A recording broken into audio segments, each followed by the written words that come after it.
Pernah gak sih mikir sebenarnya tujuan hidup kita itu apa? Pernah merasa bingung seolah masa depan masih abu-abu? Nah, buku yang baru saja saya baca ini mungkin bisa membantu Anda untuk menemukan jawabannya. Halo semua, perkenalkan saya Fajar, kelas 10 SMA dari SMA Negeri 15.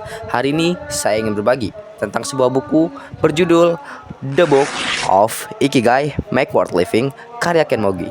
Siapa sih Ken Mogi itu bang? Ken Mogi adalah seorang pakar saraf asal Jepang. Beliau dikenal sangat produktif. Sudah menulis lebih dari 50 buku dengan beragam topik, mulai dari ilmu pengetahuan, seni, filsafat, hingga linguistik. Bahkan ia pernah menjadi pembicara TED pertama dari Jepang pada tahun 2012. Dari situ aja kita sudah bisa lihat betapa luas dan mendalam cakrawala pemikirannya. Oke, lanjut. Kenapa sih milih buku ini bang?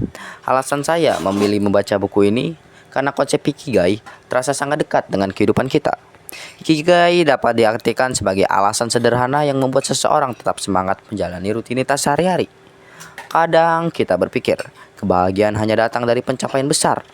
Padahal justru hal-hal kecil lah yang kita lakukan setiap hari yang bisa menjadi sumber kebahagiaan. Buku ini disusun dengan runtut. Ken Mogi mulai dari hal dasar, kemudian perlahan masuk ke penerapan praktis, hingga akhirnya mengajak pembaca untuk merenung secara personal. Ada 4 hal utama yang menjadi inti Ikigai. Apa saja itu? Yang pertama, apa yang kita sukai? Yang kedua, keterampilan apa sih yang kita miliki? Dan yang ketiga, kebutuhan lingkungan sekitar. Yang keempat adalah hal-hal yang bisa memberikan penghargaan nyata. Menariknya, penulis menyampaikan dengan bahasa yang ringan dan akrab, lengkap dengan contoh nyata dari kehidupan sehari-hari masyarakat Jepang, mulai dari tradisi, kuliner, hingga kebiasaan unik. Buku ini memiliki kelebihan, yaitu ada pada gaya penulisannya yang cair sehingga mudah dipahami bagi anak-anak muda seperti kita. Namun, ada juga beberapa kekurangan seperti penjelasan yang kadang diulang-ulang, istilah terjemahan Jepang yang agak membingungkan, serta beberapa kesalahan ketik kecil. Meski begitu, hal itu tidak terlalu mengurangi makna buku secara keseluruhan. Setelah membaca buku ini, saya merasa lebih sadar bahwa alasan untuk bertahan sebenarnya tidak perlu dicari jauh-jauh. Cukup memperhatikan hal-hal kecil di sekitar kita dan menjalaninya dengan sepenuh hati. Dari sanalah lahir rasa puas yang tulus dan kebahagiaan yang menyenangkan. Oh iya, bagi kalian yang mau ikut baca buku ini, tersedia juga di aplikasi Ipusnas. Jadi bisa diakses gratis lewat HP tanpa harus beli versi cetak.